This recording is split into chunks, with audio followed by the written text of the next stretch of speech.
আসসালামু আলাইকুম। This is our lecture 20 and আমাদের আজকের টপিক হচ্ছে parse tree, parser and top down parsing. আমাদের ফার্স্ট টপিক হচ্ছে পার্স ট্রি এবং এটা বইয়ের সেকশন 2.2.3।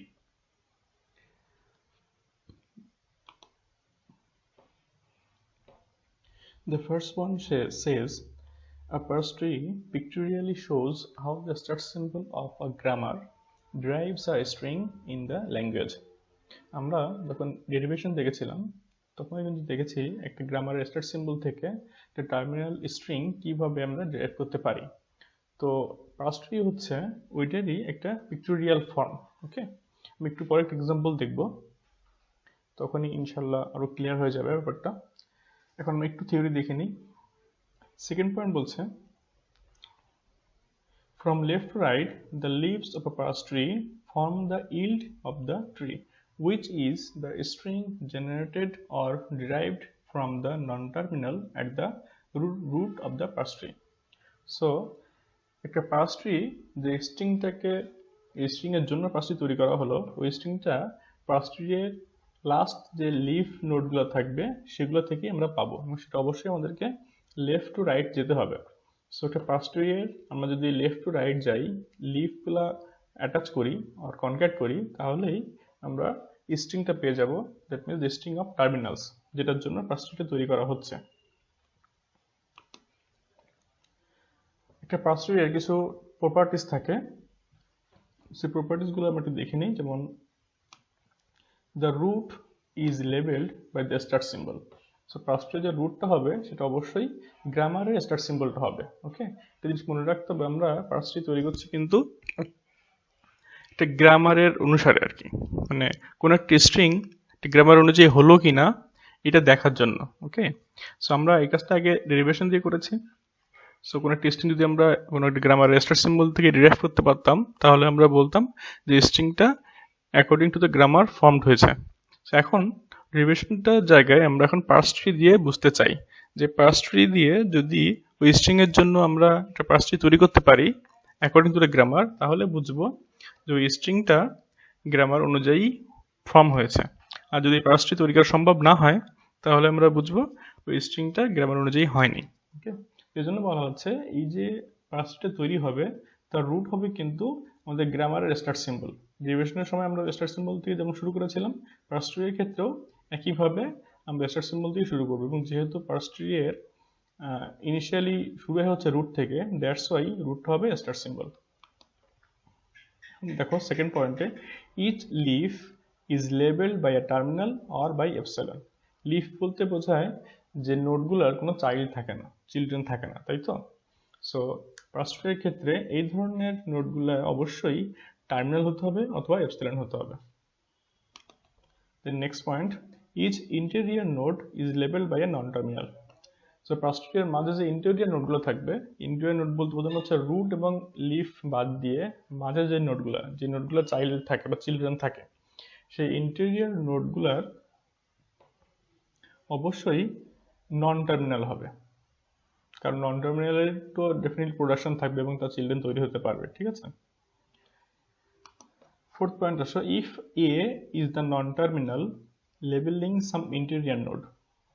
আমি ধরে নিচ্ছি পার্স ট্রির মাঝে একটা ইন্টেরিয়র নোড আছে যেটা লেভেল আছে এ দিয়ে রিপ্রেজেন্ট করা হচ্ছে, and X Y Z are the levels of the children of that node from left to right.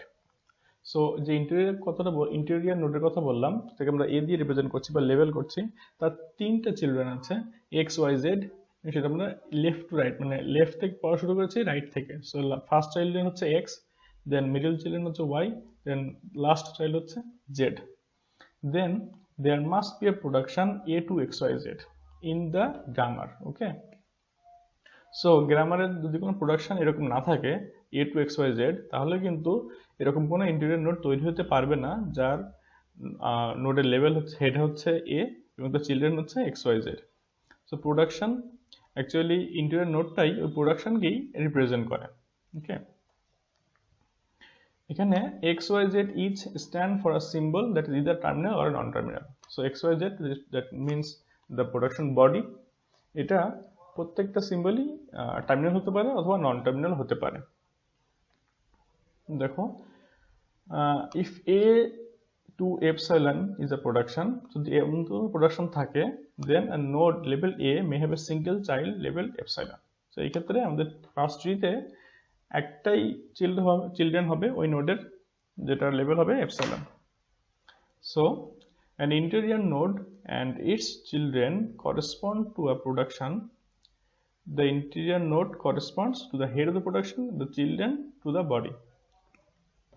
So আমরা মোটামুটি বলতে পারি যে যদি আমাদের গ্রামার একটা প্রোডাকশন থাকে, সেই প্রোডাকশন অনুযায়ী একটা ইন্টিরিয়র নোড পার্সে তৈরি হতে পারে, এবং সেই নোডের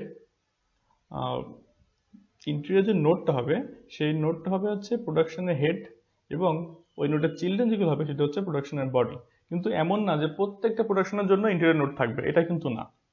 প্রত্যেকটার ইন্টেরিয়র নোডের জন্য একটা প্রোডাকশন থাকবে, এটা সত্যি, কিন্তু এমন হবে না, এমন নাও হতে পারে যে গ্রামারের প্রত্যেকটা প্রোডাকশনের জন্য ইন্টেরিয়র নোড থাকবে। ওকে, যখন প্রয়োজন হবে তখনই আমরা প্রোডাকশনটা ইউজ করব।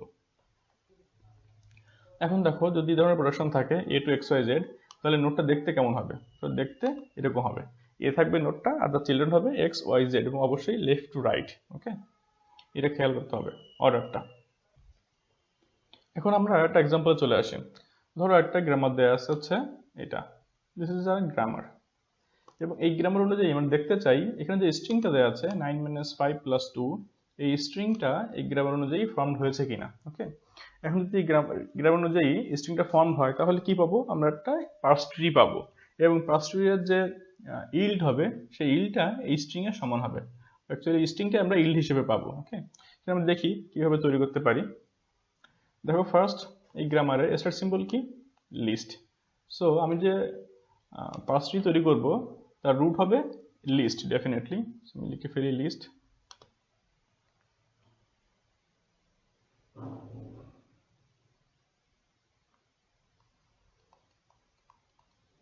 লিস্ট লিখে ফেলো, এটা হচ্ছে আমার রুট। এখন আমি কি করব? দেখব এই রুট থেকে কোন প্রোডাকশন ইউজ করলে আমার যে স্ট্রিংটা দেওয়া আছে সেই স্ট্রিংয়ে পৌঁছানো সম্ভব হবে। দেখেন স্ট্রিং দেওয়া আছে 9 - 5 + 2। এখন আমরা প্রোডাকশনগুলো খেয়াল করি। প্রোডাকশনগুলো আছে first list plus digit, list minus digit, then digit থেকে আছে 0 থেকে 9। তাহলে আমি দেখছি ফার্স্ট প্রোডাকশনের বডি এর যে লেফট মোস্ট সিম্বলটা, এটা একটা নন টার্মিনাল। সো এটা একটা আবার ভাগ হতে পারে, প্রোডাকশন থাকতে পারে, কিন্তু রাইট সাইড যেটা আছে ডিজিট, এটা দেখো এখান থেকে আমি কি পাই? শুধুমাত্র 0 থেকে 9 পর্যন্ত পাই। ওকে, তাহলে আমাকে কি করতে হবে? ফার্স্ট যে +2, এটার জন্য আমি ভাগ করে ফেলি প্লাস ডিজিট, দেন বাকি যে লিস্ট, সেই লিস্ট থেকে আমি 9 - 5 পাওয়ার চেষ্টা করব। তাহলে আমি এটাই লিখে ফেলি লিস্ট প্লাস ডিজিট। এই প্রোডাকশনটা আমি ইউজ করতে চাই সেই ক্ষেত্রে। তাহলে আমি যে লিস্ট রেখে আসছি রুটে, এই রুটের চিলড্রেন কটা হবে? 3টা হবে।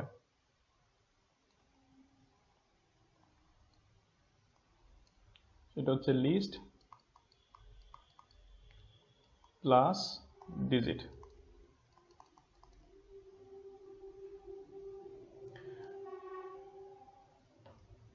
এখন লেফট যে লিস্টটা ছিল, এই লিস্ট থেকে আমি কি পেতে চাই? 9 - 5 পেতে চাই। তাহলে আমার স্ট্রেট ফরওয়ার্ড, বুঝতেই পারছি। সো লিস্ট মাইনাস ডিজিটে ইউজ করতে হবে এই প্রোডাকশনটা। সো লিস্ট থেকে লিস্ট মাইনাস ডিজিট, এখানে দেখো লিস্ট থেকে লিস্ট মাইনাস ডিজিট, এক্ষেত্রেও 3টা আমার চিলড্রেন হবে, লিস্ট মাইনাস ডিজিট। জিনিস খেয়াল করো, আমার এখানে লিস্ট এবং ডিজিট এর উপরের স্টেপে লিস্ট প্লাস ডিজিট ছিল, কিন্তু লিস্টকেও যেমন ভাঙতে পারছি, ডিজিটও কিন্তু ভাঙতে পারতাম। তা না করে আমরা করছি কি লেফট সাইড থেকে আগাচ্ছি। সেটা খেয়াল করতে হবে। ট্রির ক্ষেত্রে অবশ্যই সবসময় লেফট সাইড থেকে আমরা আগাতে থাকবো। এখন দেখো লিস্টটাও যদি ভাঙছি প্রোডাকশন ইউজ করে, লিস্ট মাইনাস ডিজিট, এখন আবার লেফট মোস্ট কোনটা? লিস্ট, এই লিস্ট। সো এই লিস্টকে আমরা দেখবো কি করা যায়। এখন আমার দরকার হচ্ছে 9 - 5, সো মাইনাস পেয়ে গেছি, ডিজিট থেকে 5 পাবো হোপফুলি। সো এই লিস্ট থেকে 9 পেতে হবে। সো লিস্ট থেকে ডিজিট এইটা ইউজ করতে হবে, ইউজ করলাম, দেন ডিজিট থেকে আমি সরাসরি 9 পেতে পারি। সো 9 5, এই ডিজিট থেকে কি পাবো? ডিজিট থেকে 5 পেলাম, এখানে প্লাস ছিল, দেন এই ডিজিট থেকে কি পাবো? কি দরকার? 2। সো ডিজিট থেকে আমি 2 পেয়ে গেলাম। এখন হচ্ছে লাস্ট প্রোডাকশন। তো তাহলে এই যে ট্রিটা তৈরি করলাম, এই ট্রিটার ইল কি হবে? লিফগুলা এবং লেফট টু রাইট। সো এটা হচ্ছে একটা, দেন this is a leaf, then this is a leaf, this is a leaf, this is a leaf. So যদি লেফট টু রাইট যায় তাহলে কি পাবো? 9 minus 5 plus 2. অ্যাকচুয়ালি এটা হচ্ছে আমার ইনিশিয়াল স্ট্রিংটা ছিল। দ্যাটস ওয়াই আমি বলতে পারবো যে এই স্ট্রিংটা যে ফর্ম হলো সেটা গ্রামারকে মেনেই ফর্ম হয়েছে। দ্যাটস ওয়াই আমি একটা পার্স ট্রি তৈরি করতে পারছি স্ট্রিং এর জন্য। ঠিক আছে, এই পয়েন্টটা খেয়াল করাটা খুব important. The process of finding a parse tree for a given string of terminals is called parsing that string. Okay, আমরা অ্যাকচুয়ালি কিন্তু পার্সিং এর দিকে যাচ্ছি। সো পাওয়ার যে প্রসেস, এইটা কি বলা হচ্ছে পার্সিং। হ্যাঁ, এই পার্সিং কিভাবে করতে সেটা আমরা এখন নেক্সট স্টেপে শিখবো। কারণ পার্সিং এর কাজটা কি করে? পার্সার করে। ওকে, সিনট্যাক্স অ্যানালাইসিসের কাজগুলোর কথা বলা হচ্ছে। সো এই পার্সারটা কোত্থেকে ইনপুট নেয়, আউটপুট কি দেয় সেটা আমরা এখন দেখার চেষ্টা করব। আর বুঝতেই পারছি পার্সার যদি পার্সিং করে ডেফিনেটলি আউটপুট পার্স ট্রি হবে, কারণ পার্স ট্রি করার প্রসেসটা কি বলা হচ্ছে? পার্সিং। ওকে, সো এখন আমরা পার্সনের দিকে মুভ করি। দেখো পার্সার কি বলা হচ্ছে, এটা তোমাদের বইয়ের section 4.1.1। The parser obtains a string of tokens from the lexical analyzer and verifies that the string of token names can be generated by the grammar for the source language. So parser কি করবে? ফিগারটা দেখো, lexical analyser থেকে string of tokens নিবে। প্রত্যেকটা token নিয়ে এসে এখন দেখবে টোকেন নেমগুলা গ্রামার অনুযায়ী জেনারেট করা সম্ভব হচ্ছে কিনা। এখন গ্রামার অনুযায়ী জেনারেট করা সম্ভব হচ্ছে কিনা সে কিভাবে বুঝবে? পার্স ট্রি তৈরি করে বুঝবে। ঠিক আছে, আমি একটু আগে পার্স ট্রি দেখলাম, একটা স্ট্রিং দিয়ে দেখছি যে স্ট্রিংটা গ্রামার অনুযায়ী হলো কিনা। এটা বোঝার জন্য আমরা পার্স ট্রি তৈরি করছিলাম একটা স্ট্রিং এর জন্য। তো এখানেও পার্সার সেম কাজই করে, লেক্সিক্যাল অ্যানালাইজার থেকে টোকেন নেয়, দেন সেই টোকেন নেমটা চেক করবে যে গ্রামার অনুযায়ী পার্স ট্রি তৈরি করা সম্ভব কিনা। যদি পার্স ট্রি তৈরি করা সম্ভব হয় তাহলে সে সামনে ফরওয়ার্ড করবে, মুভ ফরওয়ার্ড করবে। আর যদি ওটা না করতে না পারে তাহলে এরর দিবে, তখন সে বুঝবে যে গ্রামার অনুযায়ী হয় না এটা। সো যখন ফার্স্ট টোকেন নেওয়া হয়ে যাবে সে নেক্সট টোকেন নেবে, আবার টোকেন নেবে, চেক করবে, আবার নেক্সট টোকেন নেবে, এবার সে কাজ করতেই থাকবে যতক্ষণ পর্যন্ত টোকেনগুলো শেষ না হয়। ওকে, দেখো দেয়ার আর 3 general types of parser for grammars. 3 ধরনের পার্সার আছে, universal, top down and bottom up. But the methods commonly used in compilers can be classified as being top down and bottom up. যদিও 3 ধরনের পার্সার আছে কিন্তু নর্মালি ইউজ হয় যেটা হচ্ছে commonly used top down এবং বটম আপ। ওকে, আমরা ধীরে ধীরে সেদিকে আগাবো।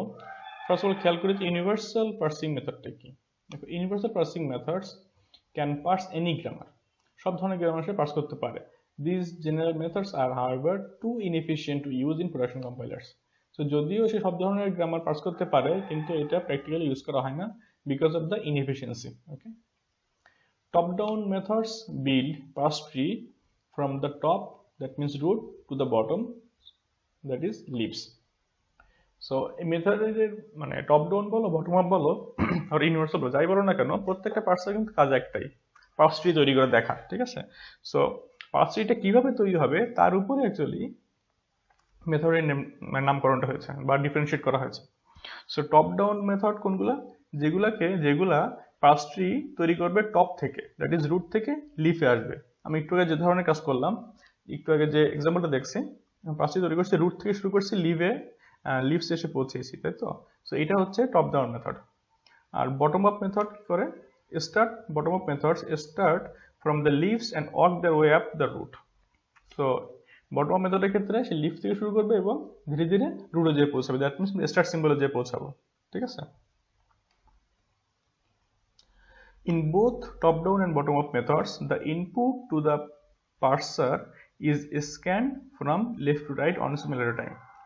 So যখনই মানে যে ধরনের পার্সিং হোক না কেন, যখন ইনপুট স্ট্রিং এর জন্য পার্সিং তৈরি করা হবে তখন অবশ্যই ইনপুট স্ট্রিং এর লেফট থেকে রাইট স্ক্যান করতে হবে, সেইভাবে আমরা পার্সটা করব। ওকে, so our next topic is top down parsing. আমরা ইউনিভার্সালটা দেখবো না, টপ ডাউন এবং বটম আপ দেখবো, যেগুলা যে মানে because of the commonly used methods are top down and bottom up parsing. Okay, so first আজ আমরা টপ ডাউন দেখা শুরু করব, দেখবো অ্যাকচুয়ালি এটা কি ধরনের বা কিভাবে কাজ করে, দেন এক্সাম্পল দেখবো, সেটার ডেসক্রিপশন একটু পরে নেক্সট ক্লাসে দেখবো ইনশাল্লাহ, একটু বড় টাইম লাগবে। ফার্স্ট অফ অল খেয়াল করো টপ ডাউন পার্সিং। আমরা জানি টপ ডাউন পার্সিং কি করে, পার্সটি তৈরি করবে অবশ্যই, কিন্তু সেটা রুট থেকে শুরু হবে, লিভেজে পৌঁছাবে। Okay, recursive descent parser is a kind of top down parser. So আমরা অ্যাকচুয়ালি রিকার্সিভ ডিসেন্ট পার্সার দেখতে চাচ্ছি, এবং এটা একটা টপ ডাউন পার্সিং এর এক্সাম্পল, এটা ওয়ান কাইন্ড অফ পার্সার আর কি। The top-down construction of a parse tree is done by starting with the root and repeatedly performing the following two steps. So এই মেথডে যে পার্স ট্রি তৈরি হবে সেটা কিভাবে তৈরি হবে, তার জন্য দুইটা মেথড ফলো করতে হবে, দুটো স্টেপস অ্যাকচুয়ালি। তো ফার্স্ট স্টেপ কি হচ্ছে, অ্যাট নোড n, যে কোনো নোড দিতে পারে এটা, labeled with non-terminal a, select one of the productions for a and construct children at n for the symbols in the production body. So আমরা যখন ইনিশিয়ালি শুরু করব ট্রি তৈরি করা, তখন ফার্স্ট নোটটা কি হবে, ডেফিনেটলি আমাদের স্টার্ট সিম্বল হবে। সো স্টার্ট সিম্বলে আমাদের কাজ কি হবে, যেহেতু স্টার্ট সিম্বল একটি নন টার্মিনাল, ওই স্টার্ট সিম্বলের জন্য যে প্রোডাকশনগুলো আছে সেগুলো থেকে একটা আমরা চুজ করব, চুজ করে তার জন্য চিলড্রেন তৈরি করব। ওকে, এবং এটা প্রত্যেকটা নোডের ক্ষেত্রে একই কাজ করব। এরপর বলা হচ্ছে সেকেন্ড স্টেপে, find the next node at which a sub tree is to be constructed, typically the leftmost unexpanded non terminal of the tree. তো যখন আমি ফার্স্ট নোড দিয়ে তো চিলড্রেন তৈরি করে ফেললাম, ওইখানে আমার কাজ শেষ হয়ে যাবে না, ওইটা আমাকে রিপিট করতে হবে। কি করতে হবে, ওই চিলড্রেনগুলোর মাঝে নেক্সট নোড আমাকে খুঁজে পেতে হবে, যে নোডটাকে আমরা আবার সাব ট্রি তৈরি করতে পারবো, দ্যাট মিনস নোডটাকে এক্সপ্যান্ড করতে পারবো। ঠিক আছে, সো আমরা কোথেকে দেখবো, টিপিক্যালি লেফট মোস্ট সিম্বল থেকে দেখা শুরু করব।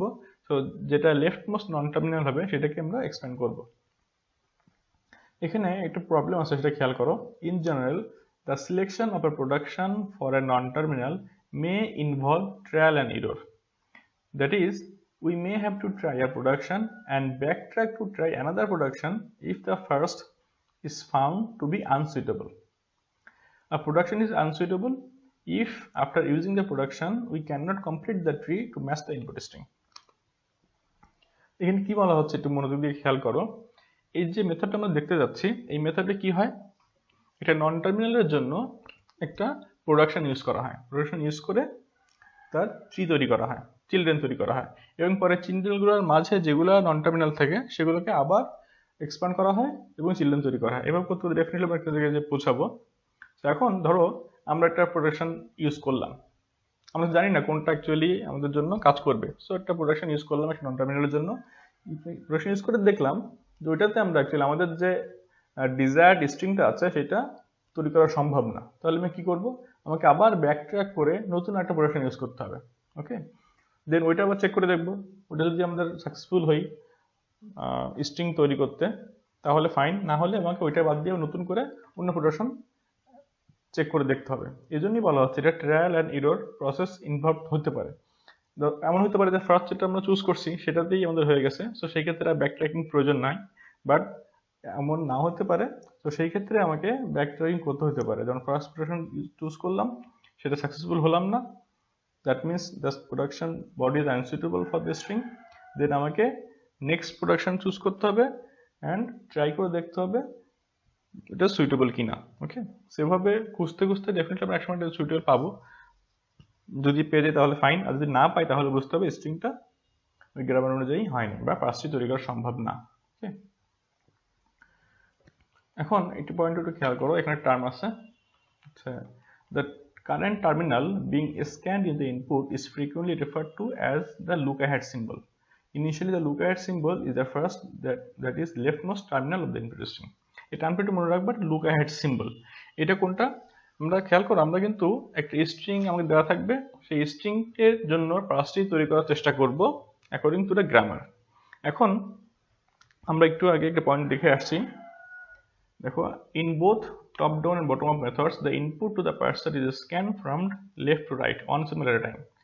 সো আমাদের স্ট্রিংটা দেওয়া থাকবে, স্ট্রিং এর লেফট থেকে রাইটে কিন্তু আমাদেরকে যেতে হবে স্ক্যান করে করে, মানে একটা সিম্বল করে করে যেতে হবে, আগাইতে হবে। সো যখন আমাদের যে কোনো পার্সিং এ যে কোনো মুহূর্তে যে সিম্বলটাকে পয়েন্ট করে থাকবে, মানে যে সিম্বলটা স্ক্যান করা হচ্ছে ওই সিম্বলটাকে আমরা লুক অ্যাহেড সিম্বল বলবো। ওকে, সো ইনিশিয়ালি কোনটা থাকবে, তো কোনো একটা স্ট্রিং আছে, ইনিশিয়ালি লুক অ্যাহেড সিম্বল কাকে পয়েন্ট করে থাকবে, একেবারে লেফট মোস্ট সিম্বলটাকে, ওই স্ট্রিং এর left most symbol, string definitely terminal হবে, সো ফার্স্ট টার্মিনালটা, দেন যখন ওইটা কাজ হয়ে যাবে দেন সে নেক্সট টার্মিনালকে পয়েন্ট করবে।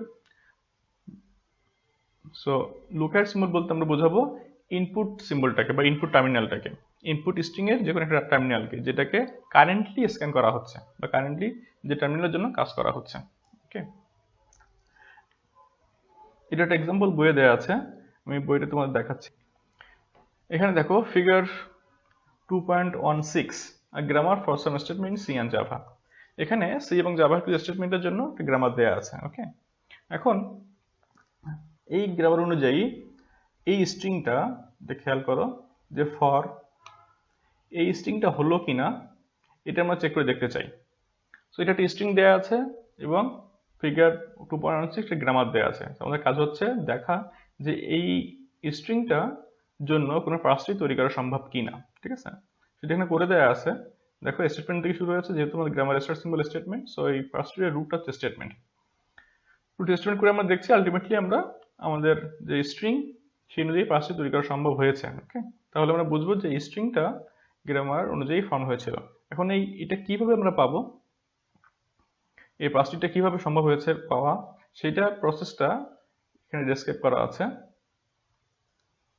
ফিগার 2.18 এর মাঝে। এই অংশটুকুর মধ্যে একটু ডেসক্রাইব করা আছে কিভাবে কি করা হলো, কোনটা কিভাবে ধরা হলো, সেটা তোমরা একটু দেখবা। আমরা নেক্সট ক্লাস ইনশাআল্লাহ এটা ভেঙে ভেঙে তোমাদের করে দেখাবো, বাট তোমাদের এটা পড়াটা জরুরি, কারণ আগে থেকে যদি না পড়ে থাকো তাহলে বোঝাটা একটু টাফ হয়ে যাবে। ওকে, তো ইনিশিয়ালি আইডিয়া দিয়ে দিই। দেখো ফার্স্ট আমাদের কাজ ছিল, আমাদের দুইটা স্টেপ ছিল, কিন্তু ফার্স্ট স্টেপ হচ্ছে যে কোনো একটা নোডে এসে নোডের জন্য বা নন টার্মিনালের জন্য আমাদেরকে একটা প্রোডাকশন চুজ করতে হবে। একটা জিনিস খেয়াল করো, আমাদের রুট হচ্ছে STMT, that is statement start symbol of the grammar. এটার জন্য কয়টা প্রোডাকশন আছে? চারটা। ইএক্সপিআর, ইফ দিয়ে শুরু হয়েছে একটা, ফর দিয়ে শুরু হয়েছে একটা, আদার আছে একটা। যে চারটা প্রোডাকশনের মাঝে কিন্তু আমাদের যে কোনো একটা চুজ করতে হবে। বলা হয় নাই যে কোনটা চুজ করবো আমি, আমাদের কিন্তু যে অ্যালগরিদমটা আছে এটা কিন্তু বলে দেয় নাই যে কোনটা চুজ করবো বা চুজ করা ওইটা কি। বলা হয়েছে যে কোনো একটা প্রোডাকশন চুজ করে দেখতে হবে যে ওইটা দিয়ে আমরা স্ট্রিং তৈরি করতে পারি কিনা। তো ফার্স্ট খেয়াল করো, যদি আমি ফার্স্ট প্রোডাকশন চুজ করতাম ইএসটিএমটির জন্য ইএক্সপিআর, ডেফিনেটলি এটা দিয়ে আমাদের এই স্ট্রিং পার্সটি তৈরি করা সম্ভব না, কারণ এটা প্রথমে আছে ফর। ওকে, সো এটা চুজ করলে কিন্তু আমাকে ব্যাক ট্র্যাক করা লাগতো। সো ব্যাক ট্র্যাক করে এসে আমরা কি করবো, সেকেন্ড প্রোডাকশন ইউজ করবো। এই সেকেন্ড প্রোডাকশনের জন্য আমরা দেখবো আমরা আবার ফেল করবো। So this production is also unsuitable for the string. Then যখন এটা হবে না তখন আমরা কি করবো, আবার ব্যাকট্র্যাক করবো। তো এটা না হওয়ার জন্য, মানে এটা যে হচ্ছে না আমাদের গ্রামার অনুযায়ী বা আমাদের স্ট্রিং এর জন্য, সেটা দেখার জন্য কিন্তু পুরোটা দেখার প্রয়োজন নেই। ফার্স্ট খেয়াল করো ইএক্সপিআর, যখন এটা নিব প্রথমেই আমি লুকআউট সিম্বল কোথায় আছে, লুকআউট সিম্বল আছে ফরে। সো লুকআউট সিম্বলের সাথে এটা ম্যাচ করা হবে। সো ফরের সাথে ইএক্সপিআর মিলবে না, সো এই প্রোডাকশন বাদ দিব, আমরা ব্যাকট্র্যাক করে নেক্সট প্রোডাকশনে চলে আসবো। ইফ, সো লুকআউট সিম্বল কোথায় ছিল, ফরেই ছিল, যেহেতু এটা ম্যাচ করে নাই, সো ফর এবং ইফ মিলবে না, সো এই প্রোডাকশনটা বাদ। নেক্সট আসবে ফরের স্টেটমেন্টটা বা ফরের প্রোডাকশনটা। এই ক্ষেত্রে লুকআউট সিম্বল ছিল ফর ফার্স্ট টার্মিনালটা এবং প্রোডাকশনের প্রথম সিম্বলটা হচ্ছে ফর, মিলে যাবে। দেন আমাকে তাহলে পরেরগুলো চেক করে দেখতে হবে। ঠিক আছে, তো পরেরগুলো চেক করে করে এই ধরনের একটা গ্রামার বা পার্সটি পাওয়া সম্ভব, সেটা তোমরা একটু দেখে নিবা এর পরের যে ডেসক্রিপশন আছে সেগুলোতে। আর নেক্সট ক্লাসে ইনশাল্লাহ আমরা এটা ভেঙে দেখাবো সবাইকে। তো থ্যাংক ইউ সবাইকে, এটুকু ছিল আমাদের আজকের লেকচার।